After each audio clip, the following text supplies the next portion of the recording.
Olá, pessoas queridas, estou de volta, professor Marcos e tal, mais uma aula do Aprendendo e Ensinando R para Análise de Dados, agora dando continuidade a esse bloco de estatística descritiva.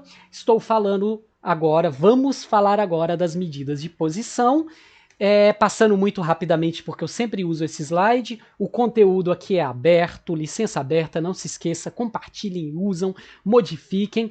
Quem estiver chegando aqui agora, estiver assistindo o vídeo sem saber do curso, vai nesse endereço, ele está disponível para vocês ali embaixo, tá?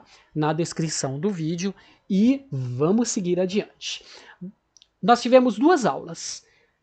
Falei sobre desvio padrão e média, né? Média e desvio padrão na teoria, usando o slide, fomos para o R, calculamos e terminamos com um problema. O problema no qual a média não é informativa. Eu vou trazer aqui novos exemplos e na aula prática a gente volta para a concentração de ozônio. Beleza? Vamos agora então, dentro desse nosso cenário, para as medidas de posição. E esse é um exemplo clássico, gente. Ele é um exemplo que aparece inclusive em livros de estatística. Agora eu me esqueci qual é o nome do estatístico que usou isso como exemplo originalmente. Ele pegou. Pensem no número de luas, o número de satélites dos planetas do sistema solar. Aí eu brinquei um pouquinho, eu não sei se atualmente Plutão não é planeta, ele deixou de ser, eu não sei se ele foi promovido ou voltou, então ele tá aí como menção honrosa, tá? Um planeta ou não, mas tá aí. Mercúrio não tem luas, Vênus não tem luas, a Terra tem uma lua que a gente chama de lua. Marte tem aquelas duas luas,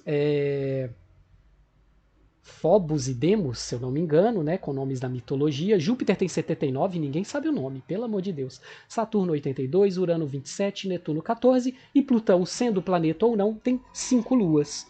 Imagine que eu calcule a média do número de luas. 23, ainda deu dízima periódica. 23,33333 luas por planeta.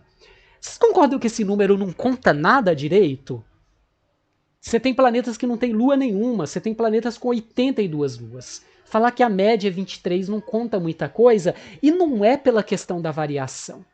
É por aquela coisa que lá no histograma eu chamei de assimetria. Não é bem distribuído para cima e para baixo, é muito desigual. Coloquei na ordem.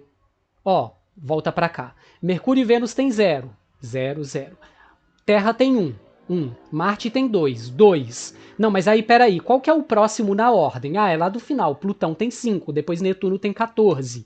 Coloquei na ordem. O que é esse número que eu estou marcando? Ele é o número do meio. Ele é literalmente o número do meio. E o nome dele é mediana. A mediana do número de planetas dos planetas... A mediana do número de luas dos planetas do sistema solar é 5. Porque é o número do meio. Eu tenho 4 números abaixo e 4 números acima. É o número do meio. Isso se chama mediana. Vocês repararam no nome da coisa? Quando eu falava em média, eu falava de medida de tendência central. Quando eu falava em desvio, eu falava de medida de variação ou de dispersão em torno da média. Agora eu chamo isso de medida de posição. É literalmente uma posição. Eu tenho os números enfileirados e o número do meio é a mediana. Se eu olhar para a primeira metade, eu também tenho um número no meio que é o 1. Se eu olhar para a segunda metade, eu também tenho um número no meio que é o 27. Guardem essa ideia, daqui a pouco eu volto nela. Mas vou dar spoiler. Nós estamos falando do primeiro quartil e do terceiro quartil. Daqui a pouco vocês vão entenderem, para quem não pecou ainda, tem gente que já deve ter sacado esse nome, quartil, mas vocês já vão entender. Eu vou trazer agora um exemplo um pouquinho maior, um pouquinho mais complexo, que tem a ver com trabalhos da biologia. Gente, esse curso, o curso Aprendendo e Ensinando R, ele não é da biologia, ele é geral. Eu quero que pessoas de todas as áreas aprendam a usar R para análise de dados. Mas, naturalmente, eu tenho uma tendência a trazer coisas da biologia, porque eu sou professor. No curso de Ciências Biológicas da UFAL, eu analiso dados biológicos como uma coisa principal que eu faço. Eu coordeno um laboratório de ecologia, né? Então é óbvio que às vezes eu trago mais exemplos. Existe um método para a gente contar organismos em campo. Eu vou para campo e eu vou contar organismos e eu divido a minha área que eu vou estudar em quadrantes e eu conto o número de indivíduos dentro desses quadrantes. Isso pode acontecer numa área grande, como uma mata, um lago, algo assim. Isso pode acontecer, e é o exemplo que eu vou usar, em um recife de coral.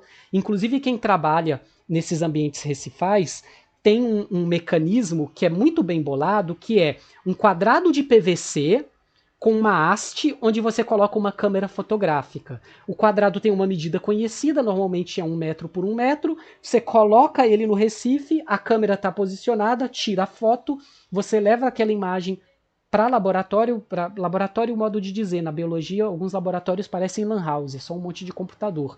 Você leva isso para o computador, você analisa aquela foto, aquela imagem e conta o número de indivíduos. Você repete isso várias vezes, você tem vários quadrantes e aí você tem essas contagens. Então eu estou usando esse exemplo, por isso eu trouxe imagem de bichinhos marinhos. Gente, eu não resisto a uma brincadeirinha besta. Então aí os bichinhos marinhos, mas agora vejam um histograma de dados que eu simulei para esse exemplo. Eu coloquei no eixo horizontal o nome abundâncias, que é um nome que a gente usa na biologia para falar de número de indivíduos, tá? Então, veja que boa parte dos meus quadradinhos tinham entre 0 e 5 indivíduos. Alguns quadradinhos tinham entre 5 e 10. Acompanha pela escala do eixo horizontal, do eixo X. Menos quadradinhos entre 10 e 15 e teve ali pelo menos um quadradinho com uma quantidade grande, entre 20 e 25. Eu coloquei os valores aqui para representar novamente a mediana. Então, cada número desses era o número de indivíduos que eu tinha em cada quadradinho. Eu tive 3 quadradinhos que não tinha ninguém. Era só, por exemplo, a pedra. Ou só o recife, só o coral, mas nenhum outro organismo ali. Eu tinha ali um quadradinho que tinha 25 indivíduos contados nele. E aqui, vejam como é assimétrico pelo gráfico, mas também pelos números colocados na ordem. Variou de 0 a 25, mas olha essa escala.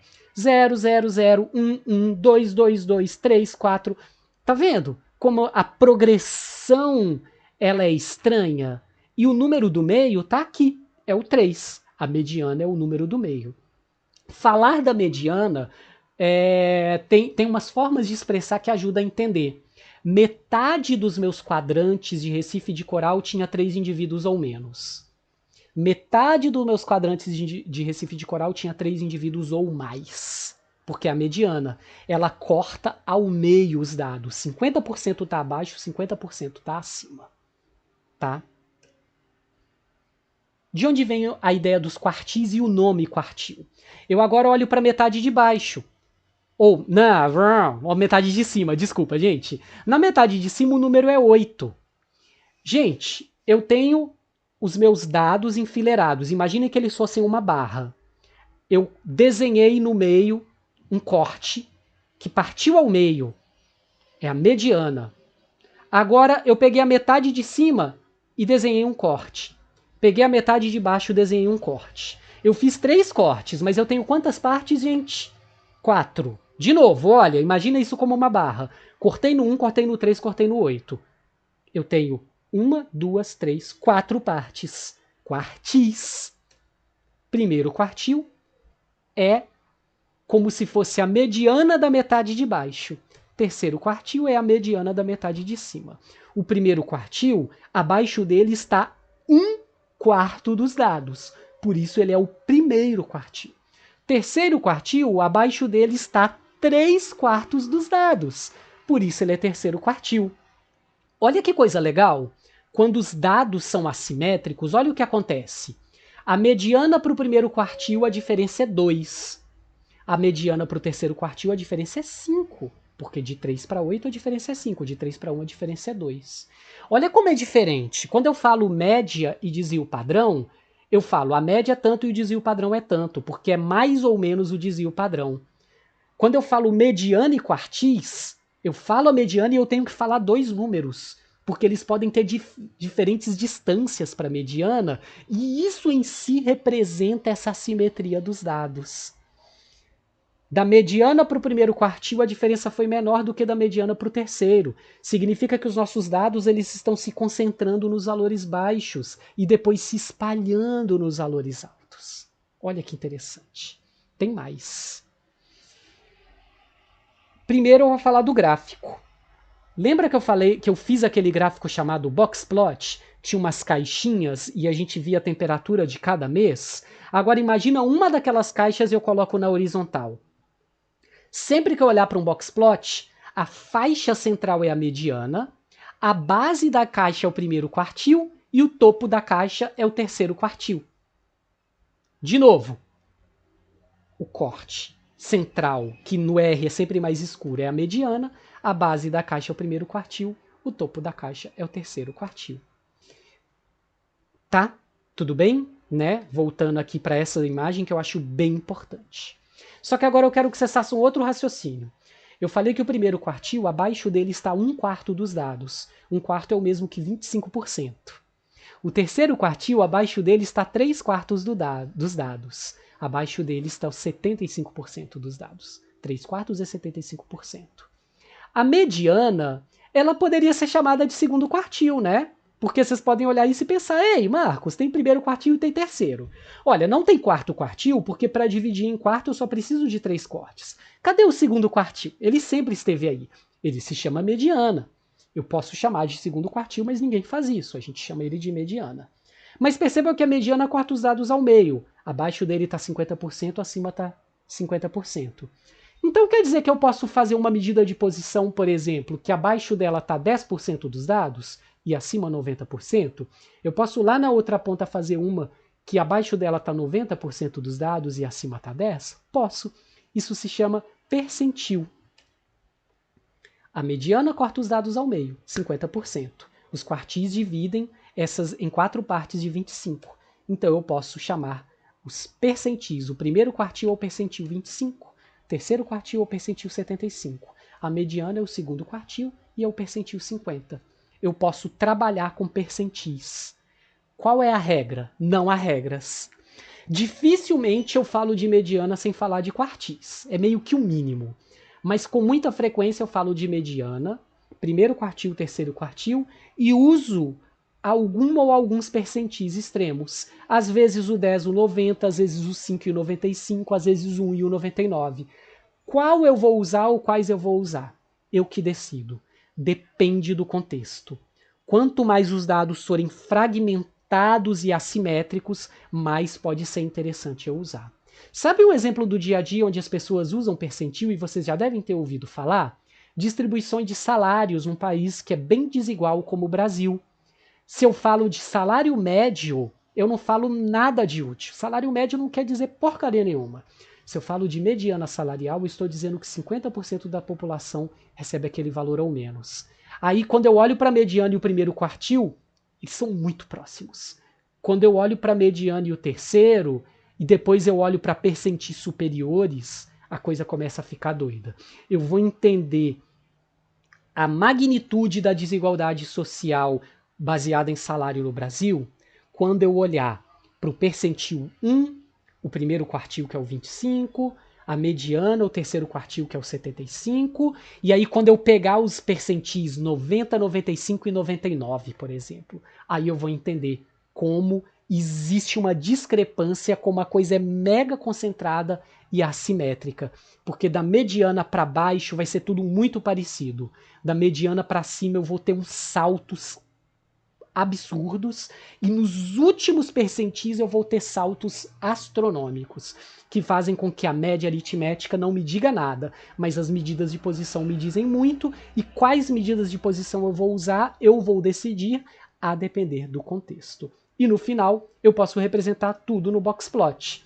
Esse exemplo do boxplot foi feito com aqueles dados do início da aula, os dados dos bichinhos, né, ali do Bob Esponja, na nossa grade do nosso Recife de Coral. Aqui eu coloquei o mínimo e o máximo. Em inglês a gente chama de whiskers, esses tracinhos, né? Pode ser traduzido como bigodinho de gato, algo assim. E aqui eu fui do mínimo ao máximo. Eu posso montar o boxplot, no caso ele está de lado, né, que não é a representação usual, mas serve só para a gente acompanhar com essa forma como eu mostrei os dados na horizontal. Eu posso representar o boxplot colocando usualmente 5 medidas de posição e eu decido quais, tá? No R a gente vai ver um pouquinho mais de opções. Beleza? como que eu abarco tudo que a gente viu até agora? É o seguinte, dependendo do contexto dos dados, eu uso média. E eu tendo a preferir usar a média quando eu posso. Porque percebam que eu acabei de mostrar para vocês que em algumas situações a média é uma boa medida, aí eu uso o desvio padrão junto, mas às vezes não é. Quando eu olhar para os dados, e muitas vezes esse olhar é fazer aquele histograma, eu olho para os dados e penso, eita, média aqui não vai ser legal? Normalmente trabalhar com mediana, quartis e alguns percentis a mais, a depender do contexto, conforme a necessidade, vai descrever melhor os dados para mim. O histograma é muito útil. Outro truque é, vocês viram quando a gente calculou a concentração de ozônio médio e o desvio padrão? O desvio padrão era muito grande em relação à concentração de ozônio. Sempre que você tiver um desvio padrão muito grande em relação à média, e especialmente se ele não só for grande, ele for maior que a própria média, fiquem alerta. Provavelmente a média é uma péssima medida, aí você pode ir para as medidas de posição como uma alternativa viável. Se você olhar para o histograma, ele é muito assimétrico visualmente, mesmíssima coisa. Tem outras pistas, outras coisas que a gente vai aprender no caminho. Gráficos e exploração dos dados é uma boa pedida para você tomar essa decisão e a gente vai discutir e aprender isso na prática. Beleza? Bora voltar para o R? Vamos voltar para o R na próxima aula. Vejo vocês lá. Até logo!